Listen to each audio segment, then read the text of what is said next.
You ready? Yeah. Let's go get some coffee. Good. As he prepares for his 14th season, our guest today is one of Heidelberg's longest tenured head coaches.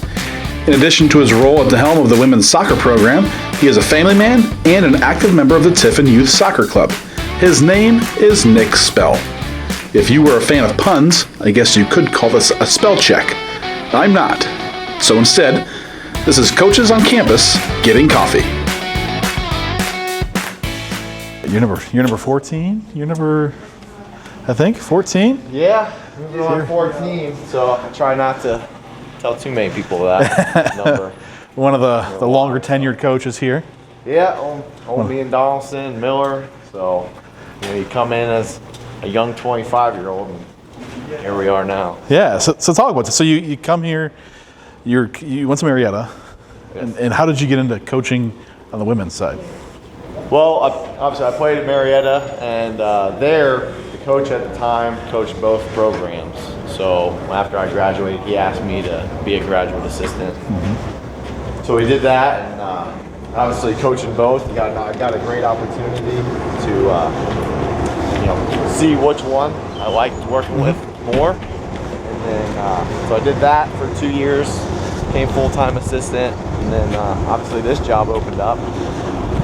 Being in the conference, knowing how competitive it is, I always loved going down the bowl playing. When I was there, it was always a competitive match.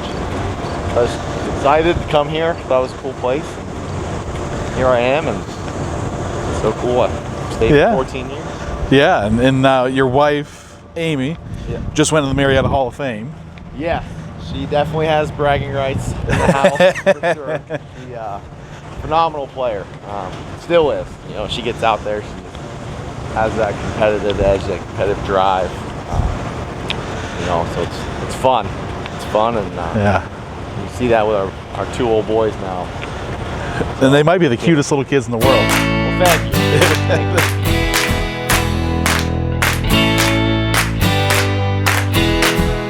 It was a big summer for women's soccer, obviously, with the World Cup going on. How much do you see with the World Cup, with the U.S. women's national team? Does that have an impact on maybe youth soccer? I know you help out with the Tiffin Youth Soccer Club with the girls. How much does that have? Does that excite? Does that move the needle at all? Yeah, I think absolutely, right? Because any time that you can have the success on that level and have little kids starting to watch, right? That next generation comes up and sees their next hero, their player up top, being able to just want to emulate them, right? And you see the commercials where they show that. Yeah. And so it definitely helps that. And you hear with the youth kids when you're out there, right? Mm-hmm. Wearing the jerseys, hearing them talk about it. Yeah. But it's not even them. Like, it's me, right? I get excited. Yeah. That goes around. The wife being a soccer player, she gets super excited when World Cup comes, and so it definitely creates that buzz for the sport. It's awesome to see how the women's side is really growing to be equal with men. When it comes to recruiting, and you're looking at kids who are very talented student athletes, very talented soccer players, how do you find the right fit for students who might come here and be a good fit here? Yeah, I think, first, character counts, right? We want to find the right kid, like you said, that's the right fit for us. So we tell them what we're about up front. We tell them what their experience is going to be like, and obviously for us, we want to have their major. We want them to be successful academically, and that's why we've carried a high GPA and have retained a lot of kids in our program because they know what it's about and they know what we're about and they enjoy that experience. And it's just looking for that talented kid that's right for our culture and what we want to have. It seems like year after year there are teams that are climbing up the standings, teams that have been there for a while. What is Ohio soccer? What are we known for? Oh man, Ohio soccer it's really good. If you ask my wife, she'll tell you it's the OAC is the SEC of the Midwest. So I always laugh when I hear that. But But I think that's a good comparison, is that like it's high level. You know, they're from top to bottom. There's not really a bad team, and every game is a competitive one, and that's what makes it fun. And I think within our coaching staffs, like within the OAC, we all support that and want that for each other, right? There's one day a year, maybe two with the tournament, that you don't want that team to be successful. We want every team in our conference to be good, because we want to represent the nation, as many teams in the tournament that we can. So, and I think that makes a great experience for the players. You know, they get experience playing soccer at a high level.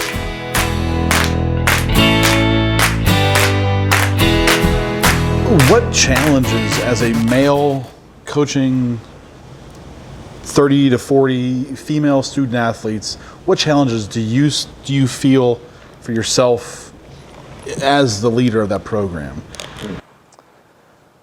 Man, great question. I would say just making sure that I'm communicating the right supportive message to them. I try not to look at it very much different, but what are the needs that they want, that they need to be successful, to grow up, and just like anybody else, be successful in life. And what that is, we talk about, and again, it's that character piece that's big for us. So I think that making sure that I'm on point with that, and that it's not necessarily just about soccer, that it's like, how are we growing you as a person? How can we help you? How can we serve you? And really be that part of their life. And obviously we want them to be better at soccer, but we understand the big picture when it comes to how are we utilizing that tool and the beautiful game to show them those other attributes. It always seems like you've got two or three just really unique. I think of a Darby Maloney, people like that who are just very outgoing, very creative souls. Yeah. How do you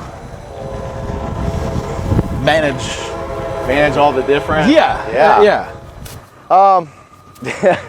Very delicately. No, I think that's what makes our team fun, is that we're not a team of one personality. We're not all the same, and that diversity, I think, is what helps our culture and brings out the best in us, because we have people who are good at one thing that help the other ones. I think I've taken one bus trip with the team, and on the way back, I think we watched Fern Gully, the 1980s really weird cartoon about fairies, and that I think told me all I needed to know about the personalities of your team.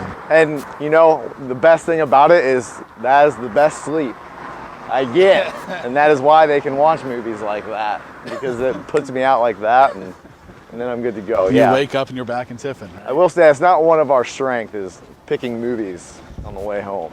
So it's an acquired skill. It's not easy. Yeah, we'll work on it.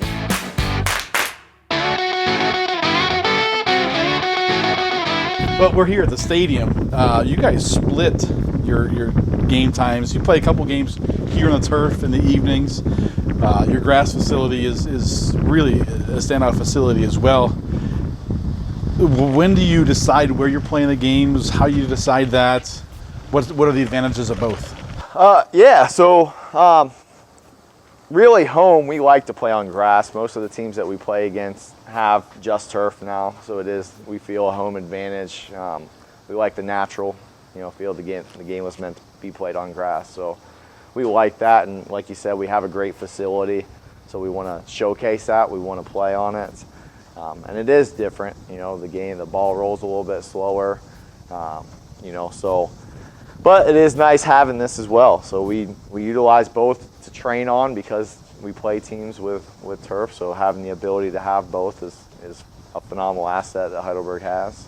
And but we do also like coming out here and playing some games. I know the girls like switching it up, and then having some night games out here is always fun on the stadium. You're away from your family a lot, especially now during camp, but throughout the season, it's tough. So when you can bring your kids onto campus, I think everybody understands that you're doing what you can do to make your family dynamic work. Yeah, absolutely. And you know, I'm a family man, right? That's the second thing. And for us, it's God first and family second, and soccer's third. So bringing them in, you know, being a part of what I do, I think it's kind of twofold. Obviously, I get to enjoy my family where I work. They get to see what I do and why I'm away when I'm away.